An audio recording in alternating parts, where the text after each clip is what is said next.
जय जय गुरु महाराज गुरु जय जय पर ब्रह्म सद्गुरु जय जय पर ब्रह्म सद्गुरु जय जय गुरु महाराज गुरु जय जय गुरु महाराज गुरु जय जय गुरु महाराज गुरु जय जय पर ब्रह्म सद्गुरु जय जय पर ब्रह्म सद्गुरु जय जय गुरु महाराज गुरु जय जय गुरु महाराज गुरु जय जय गुरु महाराज गुरु जय जय पर ब्रह्म सद्गुरु जय जय जय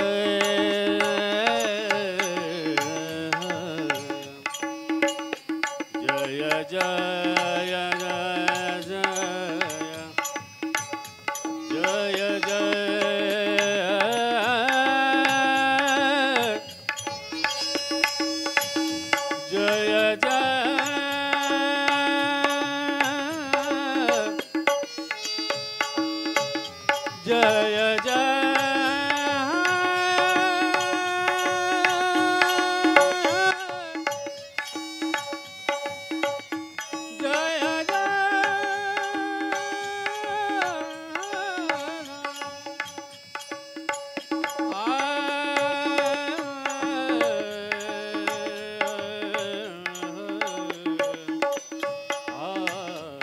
जय हो जय जय पर ब्रह्म सद्गुरु जय जय पर ब्रह्म सद्गुरु जय जय गुरु महाराज गुरु जय जय गुरु महाराज गुरु जय जय गुरु महाराज श्री गुरुभ्यो नमः।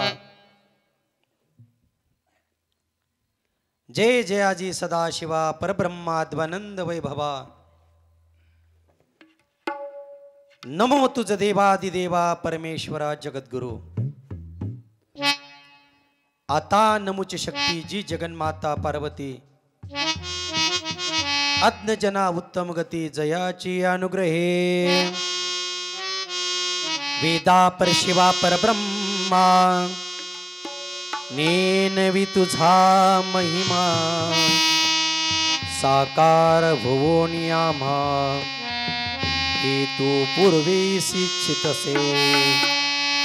श्री सद्गुरु कृपे करुण आधीनमु समस्त शिवगण जे का अमर सर्वाहुन तयास प्रेमे शरणमे।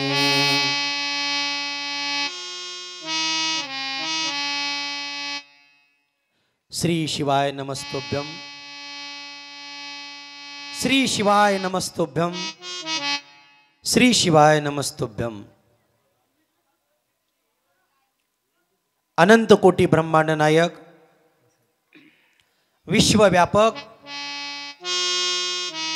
कृतम आणि कृतम शक्ती ज्याच्यामध्ये आहे अशा भोलेनाथांच्या दिव्य चरण कमलावरती अनंत कोटी प्रणिपात करून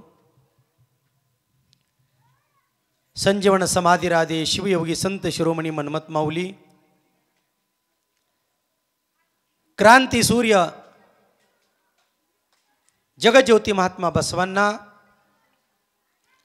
तथा परमपूज्य राष्ट्रसंत डॉक्टर शिवलिंग शिवाचार्य महास्वामीजी यांच्या दिव्य चरण कमलावरती अनंत कोटी प्रणिपात करून उपस्थित श्री क्षेत्र शिरड या गावामध्ये गेले अनेक वर्षापासून शिवनामाची परंपरा शिवकथेची परंपरा भजन कीर्तनाची परंपरा आणि या परंपरेला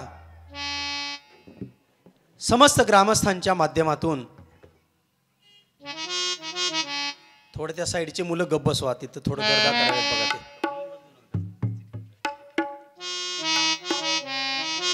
या सर्व गुणीजन साधू संत मंडळींच्याही दिव्य चरण कमलावरती अनंत कोटी प्रणिपात करून आज आपल्या अखंड शिवनाम सत्याचा पहिला दिवस आहे, पर्वणी आहे आणि आजचा संप्रदायातला सर्वात मोठा उत्सव आहे. म्हणजे आज काय आहे? मन्मथ माऊलींची काय आहे? आज मन्मथ माऊलींची काय आहे? जयंती.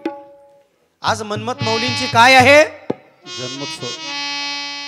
मला आल्याबरोबर कळालं शिरडमधल्या बाया सगळ्या मुक्या येतात, कुणालाही बोलता येत नाही, फक्त मंडपामध्ये बरं का, घरी गेल्यानंतर सगळीच बोलतात. आज माऊलींची जयंती आहे. कितवी जयंती आहे? 464वी जयंती आहे. आणि या जयंतीच्या पर्व काळावरती हा आपला नाम यज्ञ उभारलेला आहे. किती मोठं सौभाग्य आहे बघा आपलं. कारण संप्रदायामध्ये काही उत्सव आहेत, संप्रदायामध्ये काही जयंती आहेत, संप्रदायामध्ये काही पुण्यतिथी आहेत आणि त्याचा औचित्य साधून या शिरडमध्ये आज अतिवैभवशाली भगवान शिवप्रभूंचं गुणगान करणारा, भगवान शिवप्रभूंच्या लीला प्रस्तुत करणारा, देवादिदेव नीलकंठांच्या लीला आता इथून पुढे आम्हाला 7 दिवस श्रवण करायला मिळणार आहेत, ऐकायला मिळणार आहेत. आम्ही भाग्यवान आहोत. म्हणून पाहता पाहता आजचा पहिला दिवस आहे आणि पहिला दिवस असल्या कारणाने या ठिकाणी ग्रंथपूजन करण्यात आलेलं आहे. आजच्या ग्रंथपूजनाची यजमान आदरणीय शिवभक्तीपरायण संतोष देशमुख आणि त्यांच्या सहपत्नीक दाम्पत्यानं या ठिकाणी ग्रंथपूजन करून या ठिकाणी भगवान शिवशंकराची कृपा प्राप्त करून घेण्याचा प्रयत्न केलेला आहे. आल्याबरोबर आनंद वाटला, कारण ग्रंथाची तुम्ही मिरवणूक काढली, ग्रंथ प्रदक्षिणा केली. गावामध्ये आजपासून ज्या ग्रंथाचं चरित्र वर्णन केलं जाणार आहे त्या ग्रंथाची आज दिंडी निघाली. माऊलीचा नामघोष करत टाळ मृदंगाच्या तालावरती या नगर प्रदक्षिणेचं पुण्य आपण लाभवलेलं आहे. पाहता पाहता आज आपण कथेला सुरुवात करण्याच्या अगोदर आजचा पर्वकाळ आहे. 10 मिनिट आपण माऊलींचं चिंतन करणार आहोत. शिवयोगी संत शिरोमणी मन्मथ माऊलीची आज जयंती आहे. या जगामध्ये संत का जन्माला आलेले आहेत? या जगामध्ये, या विश्वामध्ये संतांनी अवतार का घेतलेला आहे? जीव वासनेच्या पोटी जन्म घेतो. संत आपण होऊन येतात आणि देवाला आणावं लागतं. ज्या वेळेला धर्म ग्लानी येते, संत संप्रदाय सांदीला पडतात, त्यावेळेला कुणीतरी अवतार घेऊन असुरांचा संहार करायची आपल्या या अखंड भारताची परंपरा. यदा यदा ही धर्मस्य ग्लानिर्भवति भारतः धर्म संस्थापनाय संभवामी युगे युगे. ज्या वेळेला या मृत्यू लोकावरती, धर्मावरती, गायीवरती, गो ब्राह्मणावरती अत्याचार होऊ लागतो, त्यावेळेला कुणीतरी अवतार घेतं आणि तो अवतार केवळ आणि केवळ जगाताच्या उद्धारासाठी असतो. त्याचप्रमाणे 12वे शतक कर्नाटकाच्या दृष्टिकोनातून खूप क्रांतिकारी झालं. कारण कर्नाटकामध्ये क्रांती झाली आणि शरण साहित्याचा उदय झाला. वचन साहित्याचा उदय झाला आणि त्यावेळेला जात पंत वर्ण या सगळ्याला तिलांजली देऊन क्रांती सूर्य जगज्योती महात्मा बसवेश्वरांनी सगळ्यांच्या हातावरती इष्टलिंग दिला. बघा, त्यांनी शिवभक्ती शिकवली. ढोर कक्कया असेल, मार हरळ्या असेल, चांबाड मडिवाळ माचई असेल, 770 जाती एकत्र केल्या आणि बसवान्याने सांगितलं सर्वांना शिवभक्ती करण्याचा अधिकार आहे, बंधन नाहीये. आणि त्यावेळेला बसवांनी चातुर्वर्णाचं खंडन केलं. ब्राह्मण, क्षत्रिय, वैश्य, शूद्र या चारी जाती नष्ट करून टाकल्या आणि या जगामध्ये जातच एक आहे, मानव मात्र की जय हो. बाबा, कर्म हेच कैलास आहे. कष्ट करा, काम करा, तीच आमची देवपूजा आहे, तीच आमची शिवपूजा आहे. काय कवे कैलास हा बीज मंत्र बसवांनी त्या काळामध्ये दिला. पुढे कर्नाटकाची धरती पवित्र झाली. कर्नाटकाची धरती अनेक क्रांतिकारी युगपुरुषाच्या बलिदानानं पवित्र झाली. पण महाराष्ट्रामध्ये दुराचार निर्माण झाला. महाराष्ट्र देशी झाला हाकार. शिवभक्ती थोर झाली भयभीत. मती ती पाखंड वाढली अपार. अनाचार वाढला मृत्यू लोके. म्हणून त्या काळामध्ये भगवान शिवशंकरांनी आज्ञा केली. कुणाला? माऊलीचा अवतार म्हणजे कार्तिक स्वामीचा अवतार आहे. आलं का लक्षात? माऊलींचा अवतार म्हणजे कार्तिक महाराजांचा अवतार आहे, षण्मुख महाराजांचा अवतार आहे. आणि भगवान शंभूनी सांगितलं कार्तिक महाराजांना, कार्तिके महाराष्ट्रामध्ये शिवभक्ती लोप झालेली आहे आणि त्या शिवभक्तीला उजाळा देण्यासाठी तुला मृत्यू लोकावरती जन्म घ्यावा लागणार आहे. पण जन्म घेण्यासाठी साधू संत असे अवतार घेत नाहीत. देव कुणाच्याही पोटी जन्म येत नाही. कुलते पवित्र वीरशैव वंशी पावन जगासी करीतसे. मग ते कुल पवित्र असावं लागतं, आई वडील पवित्र असावे लागतात.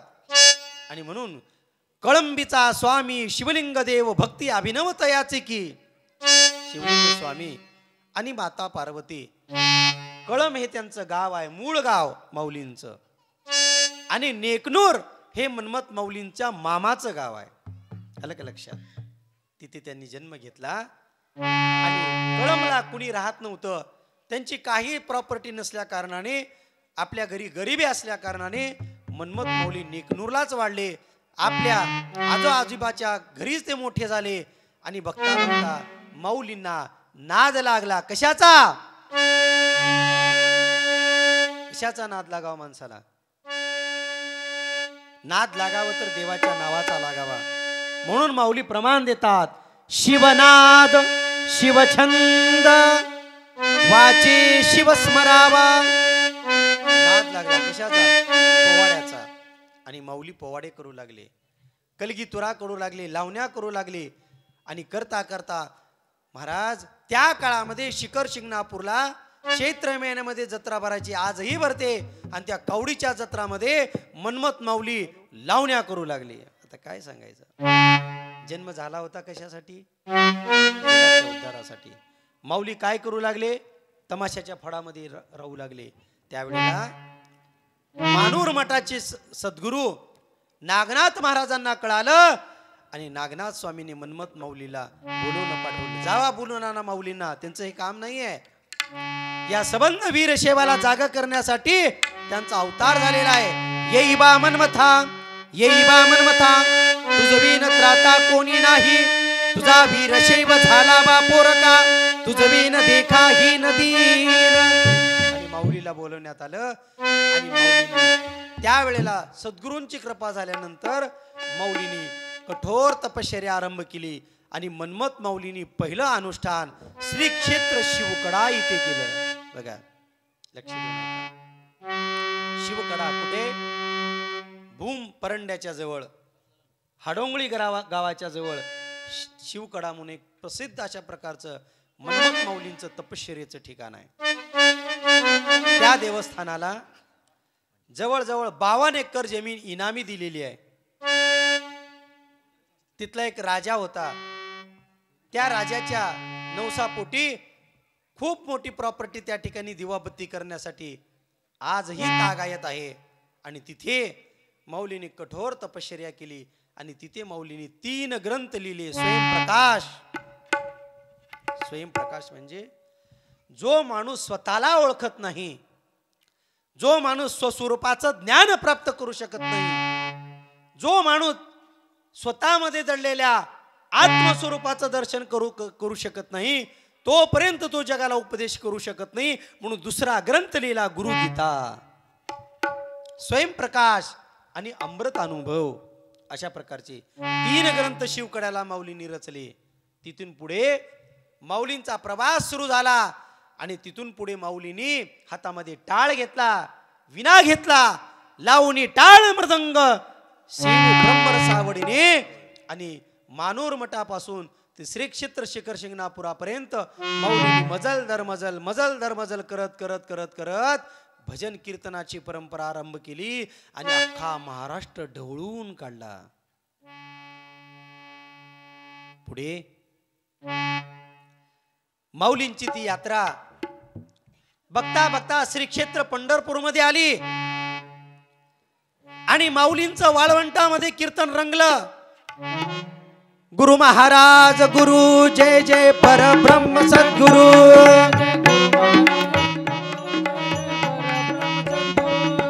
गुरु महाराज गुरु जय जय परब्रह्म सद्गुरु.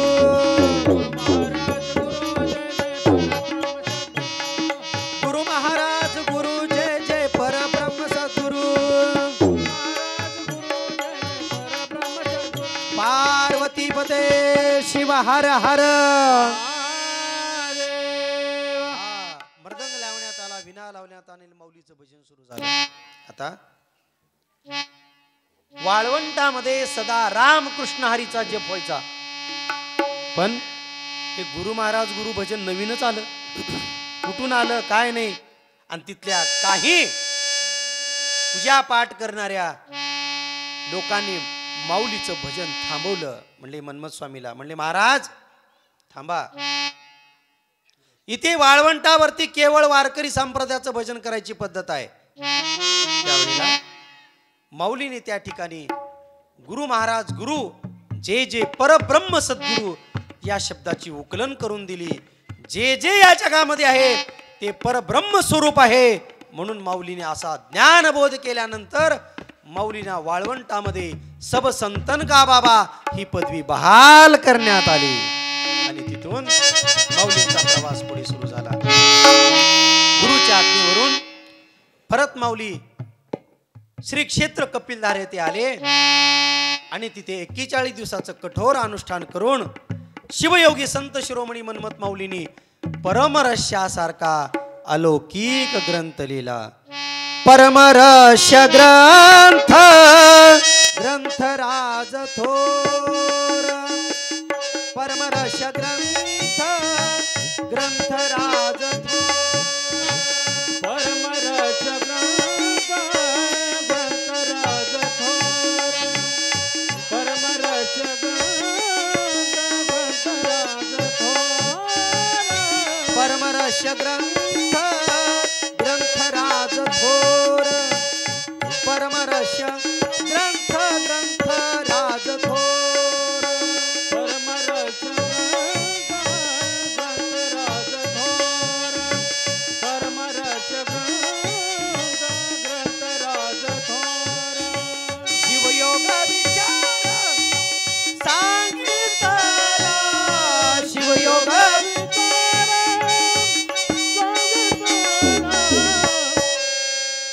परमरहस्य ग्रंथराज थोर.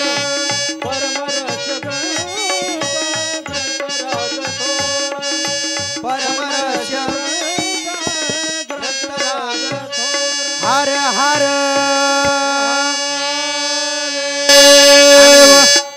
सर्वंद शिवभक्तांच्या हातामध्ये परमरहस्यासारखा अलौकिक ग्रंथ दिला आणि हजारो अशी अभंग साहित्य मन्मथ माऊलीने त्या ठिकाणी लिहिलं.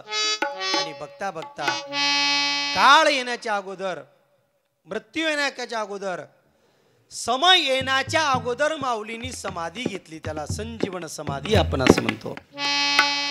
या महाराष्ट्रामध्ये दोनच असं संजीवन समाधी राजे आहेत. एक ज्यांनी सिद्धेश्वराच्या साक्षीने समाधी घेतली आणि त्याला प्रमाण आहे, आळंदी हे गाव पुण्यभूमी ठाव, दैवताचे नाव सिद्धेश्वर. आणि तिथून पुढे संजीवन समाधी राजे शिवयोगी संत शिरोमणी मनमत माऊली. पुढे त्याच माऊलींच्या भजन कीर्तनाची परंपरा, त्या माऊलीची ग्रंथ संपदा, अखंड शिवनाम सप्त्याची परंपरा, गाथा भजन, शिवपाठ, भजन, कीर्तन या सगळ्यांचं ज्ञान जगताच्या सर्वसामान्यांच्या पटलावर आणण्याचं काम जर कोण केलं असेल तर 21व्या शतकामध्ये महान समाज सुधारक, युग प्रवर्तक, क्रांतिकारी राष्ट्रसंत डॉक्टर शिवलिंग शिवाचार्य महाराज अहमदपूरकर यांनी केलेला आहे. तुम्ही आप्पांना बघितलात ना, तुमच्या गावामध्ये अहमदपूरचे महाराज आले होते का? किती वेळेस आले होते? 2 वेळेस. वा, माझ्यापेक्षा आवाज जोरात दिसला त्याचा. माईकवर बोलायलो तर एवढा माझा आवाज येणार गेलाय. आता ती लहान लहान लेकरं जरी येऊन बसली तर किती आनंद होईल मला. येता का रे? या लवकर या.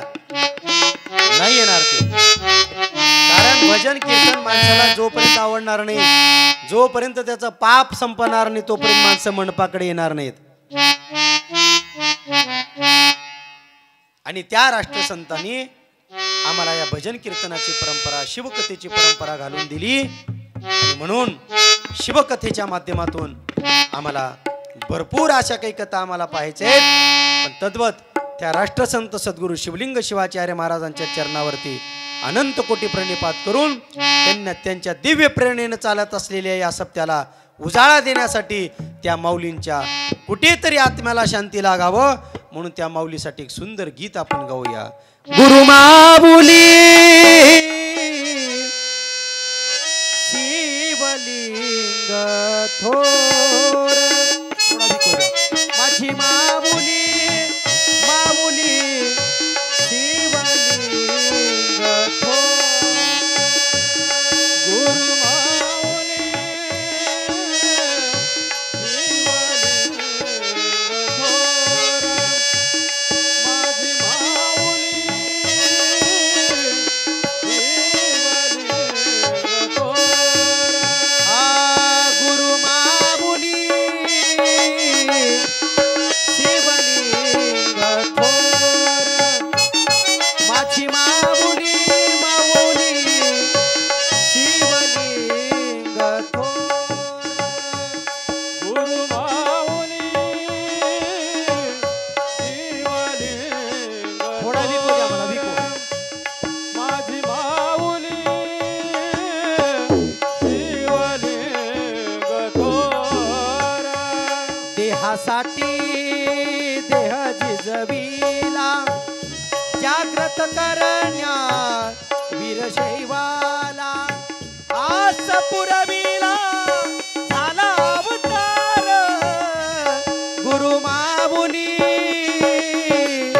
शिवलिंग थोर. वारे तबला, माझी माऊली माऊली शिवलिंग थोर. गुरु माऊली शिवलिंग थोर, माझी माऊली शिवलिंग थोर. भगवे व चैतन्य वस्त्र परिधान, हातामध्ये भगवा ध्वज घेतला. कधी अंगावर भगवं लिवलं नाही, अंगावर कधी भगवं लिवलं नाही. पांढरे कपडे घातले पण जीवन वैराग्याचं जगलं. तुम्हाला वाटत आहे का अंगावरती भगवं लिवलं म्हणजे माणूस त्यागी झाला, बलिदानी झाला, विरक्त झाला? नाही. अरे भगवे तर आज कुणी लेवायला सुरू केलेत. बसवेश्वर जयंतीमध्ये पोरं टी शर्ट भगवा घालायला लागले. शिवाजी महाराजांची जयंती आली की शिवाजी महाराजांच्या फोटो छापून पोरं आमचे भगवे कपडे घालायला लागले. अंगावरती भगव वस्त्र परिधान करणं म्हणजे अग्नीचं प्रतीक आहे, त्यागाचं प्रतीक आहे, बलिदानाचं प्रतीक आहे. आणि तो त्याग देशासाठी, देवासाठी आणि धर्मासाठी आहे. म्हणून केवळ आणि केवळ आपल्या हातामध्ये भगवा झेंडा धरला आणि सांगितलं या भगव्या झेंड्याखाली 18 पगड जात एकत्र यावी आणि शिवभक्तीचा उदो उदो करावा. व शिवलिंग शिवाचार्य महाराजांनी बुलंद तोफ आणि आवाजात उद्गार काढले. मनम स्वामी ने भला किया, भगवा झेंडा चढ़ा दिया. मनम स्वामी ने भला किया, भगवा झेंडा चढ़ा दिया. त्याच भगव्या झेंड्याचं प्रतीक म्हणून आमच्या माऊलीनं अंगावरती भगवं लिवलं. भगवे चैतन्य वस्त्र परिधान, हाती घेवोनी भगवे निशाण, पायी चालती कपिलाधार, गुरु माऊली शिवलिंग थोर, माझी माऊली माऊली शिवलिंग थोर. गुरु माऊली शिवलिंग थोर, माझी माऊली शिवलिंग थोर. हर हर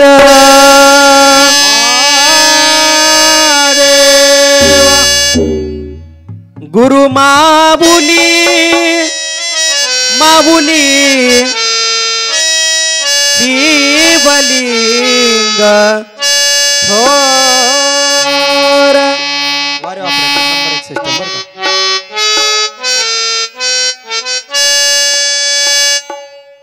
त्यांनी संप्रदायाचा प्रचार केला. कधीच अंगावरती लोकाला दाखवण्यासाठी त्याने असं काही केलं नाही. साधी राणी पंच उंच विचार शरणे.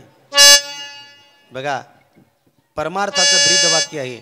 साधी राणी पण विचार माणसाचे उंच असावे. माणसाचे कपडे कडक असावेत का माणसाचे विचार कडक असावेत. पण सध्या तसं नाही. तुम्ही लोक सगळे वरपांग बुललेला आहात. थोडं महाराज भगवं घालून आला, वरी रुद्राक्षाच्या माळा टाकला, कानामध्ये कुंडल काय लिवलाय, जटेमध्ये जटा काय बांधलाय, रुद्राक्ष काय बांधलाय. लागल्या रांगा कशाच्या दर्शनाच्या. आता आमच्यासारखे उगा आळंदीला पंढरपूरला राहिलेले महाराज जर भगव्या सर्वसामान्य कपड्यावर आले तर लोक म्हणतात महाराज दिसला पण तेवढा काही विशेष दिसणं गेला हो. आता तुम्हाला दिसणं आहे का असणं महत्वाचं आहे. हा असणं आहे.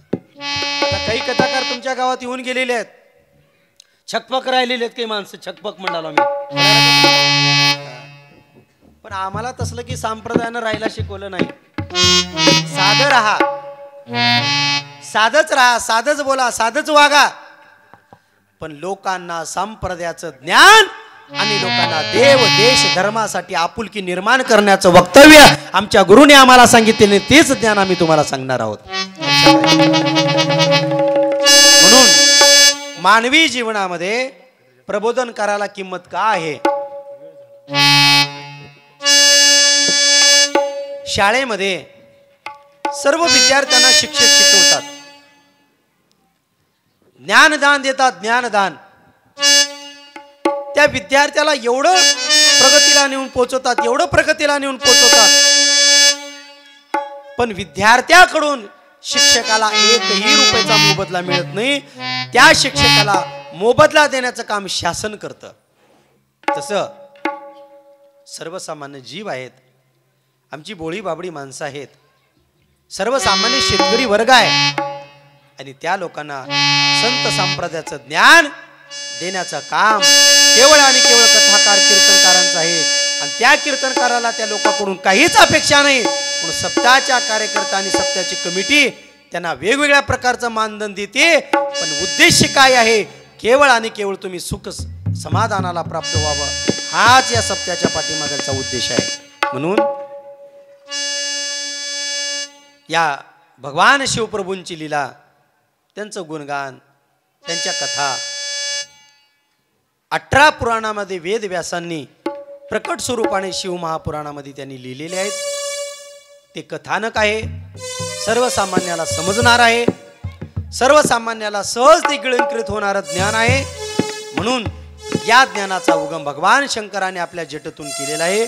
आणि तीच ज्ञानाची गंगा आज बघता बघता बघता शिरड या गावामध्ये येऊन पोचलेली आहे. आता इथून पुढे दिवस 7 दिवस ही गंगा वाहत जाणार आहे, वाहत जाणार आहे. तुम्हाला एकच काम करायचं आहे, या गंगेमध्ये डुबकी मारून आपल्या जीवनाचं कल्याण करून घ्यायचं आहे. आणि तेच काम आपल्याला पुढे 7 दिवस करायचं आहे. म्हणून आज कथेचा पहिला दिवस आणि पहिल्या दिवशी अतिशय सुंदर अशा प्रकारचं वातावरण निर्मिती कमी वेळामध्ये आमच्या गायकवादकाने केलेली आहे. यामध्ये सुंदर अशा प्रकारचं गायन करणारे आमचे शिवभक्तीपरायण नामदेव महाराज मुगावकर, उत्कृष्ट तबला वादक अधिक मृदंग वादक आमचे कपीर महाराज भारके लोहा, त्याचप्रमाणे उत्कृष्ट सिंत वादक हार्मोनियम वादक आमचे आदरणीय शिवभक्तीपरायण शिवसाम महाराज आणि उत्कृष्ट अशा प्रकारचे माईक सिस्टम गावातलीच त्यांचे या ठिकाणी ऋण व्यक्त करतो, आभार व्यक्त करतो. आणि उत्तरोत्तर कार्यक्रमाला तुम्ही रंगदैवता आणावी आणि प्रत्यक्ष भगवान शिवप्रभूंच्या लीलांचं तुम्ही या ठिकाणी नृत्य लोकांना संगीताच्या माध्यमातून प्राप्त करून द्यावं अशी तुम्हाला सर्वांना विनंती करतो. आज कथेचा पहिला दिवस आहे आणि पहिला दिवस असल्यामुळे आम्हाला येण्यासाठी खूप उशीर झाला. लांबला प्रवास असल्या कारणाने वेळेवर आम्ही पोहोचू शकलो नाही. त्यामुळे सप्ताह कमिटी आणि समस्त ग्रामस्थांची या ठिकाणी आम्ही क्षमा व्यक्त करतो. आणि या ठिकाणी सुंदर अशा प्रकारची भैरवी होईल. भैरवी झाल्यानंतर सहदाम्पत्याने मंगल आरतीचा लाभ घ्यायचा आहे आणि पुढील कार्यक्रमाची रूपरेषा आखायची आहे. म्हणून आजच्या कथेला या ठिकाणी आपण विराम देऊया. ओम शांती शांती शांती. हे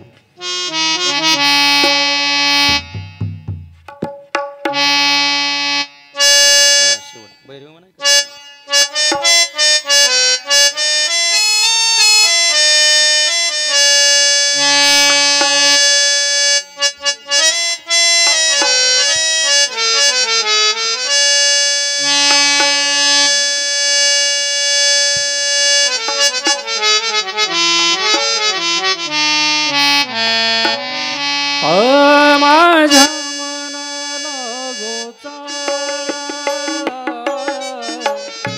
माझ्या मनाला गोचाळा,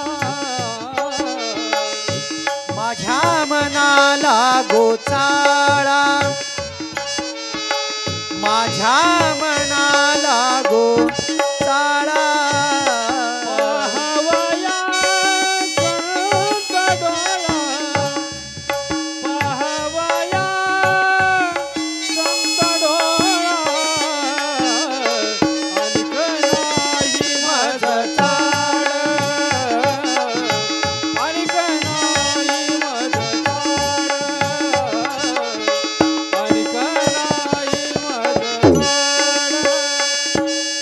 आणिक नाही मज चाड, मज चाड, आणिक नाही मज चाड, आणिक नाही मज चाड.